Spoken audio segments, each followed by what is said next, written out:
और मिथिला के लोगों के हृदय में मैथिली का कितना बड़ा स्थान है, तो गुनाह क्या भाई। अब देखिए एयरपोर्ट आज इस मिथिला की, अब ज़्यादा दूर नहीं बोलूँगा, कम से कम अभी मिथिला में बैठा हूँ, मिथिला का बात कर रहा हूँ कि मिथिला के आम लोगों के हृदय में अपार खुशी। ये नहीं कहूँगा कि भाई इस विषय से मेरा रिश्ता है, ये बिल्कुल हमारे शीर्ष के नेताओं का अभी भी दिल में इंडिया वाले का है।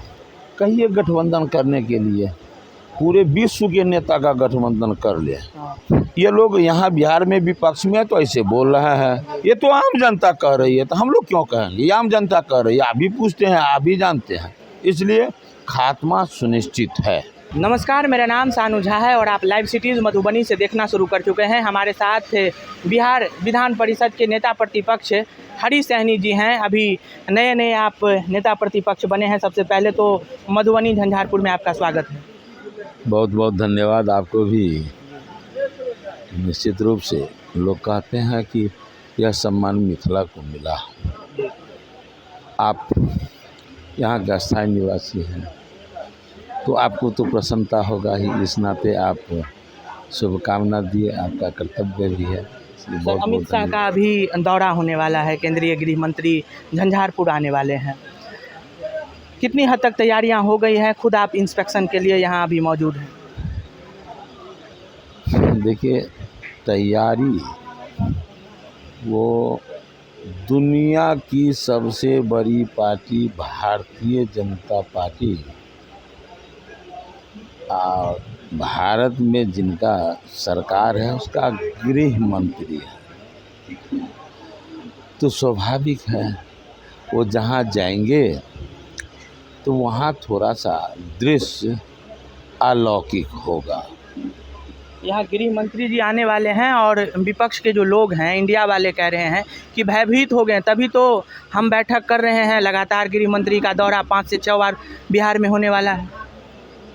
अब बताइए, जो घुसखोर विद्यार्थी होता है वो पढ़ाई पढ़ता है परीक्षा के समय में, आज जो स्टूडेंट स्कॉलर होता है वो 365 में 365 दिन पढ़ता है। ये तो भारतीय जनता पार्टी के इंडिया वाले घुसखोर हैं। हम उनके बारे में नहीं कर रहे, हम विद्यार्थी के बारे में कह रहे हैं। तो वो भारतीय जनता पार्टी के बूथ स्तर से लेकर प्रदेश और केंद्र स्तर के सारे कार्यकर्ता, चाहे कितनों बड़े लीडर वो काहे नहीं है, उनको भी बूथ स्तर पर काम करना पड़ता है और 365 में 365 दिन काम करते हैं। आप देख लीजिए, छठ के दिन भी भारतीय जनता पार्टी का उस बूथ का दूत जो है, भाजपा का दूत, वो सेवा में लगा होता है, तो वो काम प्रतिदिन करते हैं। तो हमारे शीर्ष के नेता आ रहे हैं, इनका अधिकार है ना आना, इनका तो अधिकार है। जहाँ आप लोग भयभीत नहीं न हैं? उपचुनाव की स्थिति देखें। अब भयभीत, आप इस बात को क्यों बोलते हैं भयभीत? अब ये बात मैं नहीं कह रहा हूँ, इंडिया वाले कह रहे हैं। और तो इंडिया वाले वो इसलिए कह रहे हैं, जो काम नहीं किए हुए रहेंगे वो ऐसा बोलेंगे। कह रहे हैं कि उपचुनाव की स्थिति तो देख लीजिए। अरे वो काम नहीं किए हुए हैं तो ऐसे बोलेंगे, हम तो काम किए हुए हैं। आप याद कीजिए, निर्मली भवटियाही पुल आज़ादी के समय में टूटा, उससे पहले क्या उतने लंबे समय तक सरकार में रहने के बाद बनाने का चिंतन भी आया क्या? 2 भाई एक भाई से अलग हो गए थे, यह चिंतन किन्हीं के मन में आया क्या? नहीं ना, बना ही नहीं। सड़क मार्ग भी बना, रेल पुल भी बना, उस समय जो शेष रह गया, बीच में दूसरी सरकार आ गई, उस समय में काम नहीं हो पाया। फिर मोदी जी आए, रेल पुल भी बना। और G20 की जो बैठक हुई है उसमें नीतीश कुमार गए थे। आज जो आ रहे हैं तो जो काम किए हुए रहेंगे वो गरज के कहीं भी बात करते हैं। अब मिथिला और मिथिला के लोगों के हृदय में मैथिली का कितना बड़ा स्थान है। मिथिला का पूत उर्दू को द्वितीय भाषा, राष्ट्रभाषा बनाए, लेकिन मैथिली का स्थान उनके हृदय में नहीं रहा। और जो भारतीय जनता पार्टी मैथिली को अष्टम सूची में लागू किया और वो मिथिला में आ रहे हैं, तो गुनाह क्या भाई। अब देखिए एयरपोर्ट आज इस मिथिला की, अब ज़्यादा दूर नहीं बोलूँगा, कम से कम अभी मिथिला में बैठा हूँ, मिथिला का बात कर रहा हूँ कि मिथिला के आम लोगों के हृदय में अपार खुशी। देखिए उनको क्या लग रहा है, दूसरे को क्या लग रहा है, लीडर के बारे में भी बात कीजिए, आम जनता के बारे में भी बात कीजिए। नीतीश आने वाले हैं। पहले आप हमको कहिए ना, आप लीडर का विषय को रखते हैं, जनता का भी विषय रखिए। जनता के मन में क्या है, आप जनता का जो मूड है, आप मूड देख लिए हुए हैं ना, किसको क्या शब्द से नवाजते हैं। और एक बात मैं हमेशा कहता हूँ कि नरेंद्र मोदी जी के संदर्भ में आपके जैसे बहुत एंकर जब माइक लगाते हैं तो 10 आदमी से पूछते हैं तो नहीं जाते, तो 8 आदमी तो ऐसे बोलते हैं जैसे लगता है कि राष्ट्रीयता का उसके ऊपर जुनून है, ऐसे बात करते हैं। तो उस सबसे तो पता चलता ना जो कौन गेट बंद है बीजेपी की। ये देखिए, ये हम लोग अनुमान कर सकते हैं, लेकिन ये बड़ा विषय है। ये शीर्ष के नेताओं का प्रदेश नहीं, ये केंद्रीय नेतृत्व का ये विषय है। बोलकर मैं अपने आप को ये नहीं कहूँगा कि भाई इस विषय से मेरा रिश्ता है, ये बिल्कुल हमारे शीर्ष के नेताओं का। अभी भी दिल में प्यार है, प्यार नीतीश के लिए दिल में तो प्यार था, इसीलिए तो इतना दिन रखा। लेकिन जब जनता से उनको प्यार समाप्त हो जाएगा, मैं जनता के समस्याओं को देखकर, वहाँ हमारी पार्टी उनसे गठबंधन किया था, तब जब बिहार को जंगल राज का देश उपाधि दिया था, उस समय में उससे गठबंधन किए और गठबंधन का परिणाम भी अच्छा आया। चाहे रोड हो, बिजली हो, पानी हो, स्वास्थ्य हो, शिक्षा हो, हर क्षेत्र में परिवर्तन हुआ। लेकिन जब वो जनता आज सर फिर से कोऑर्डिनेशन कमेटी की जो जिस तरीके से गठन की गई मुंबई में, उसके बाद आज दिल्ली में खुद फिर से बैठक है। आज हो सकता है कि सीट शेयरिंग पे भी बात होगी। इंडिया वाले का है, कहिए गठबंधन करने के लिए पूरे विश्व के नेता का गठबंधन कर ले। भारत में मोदी जी को हटाने के लिए कहिए पूरे विश्व से गठबंधन कर लेने के लिए। लेकिन इस बिहार की जनता और देश की जनता, अब ये कितनों गठबंधन कर लेंगे तो बिहार और देश की जनता मोदी को छोड़कर दूसरा का नाम लेना भी पसंद नहीं करता है।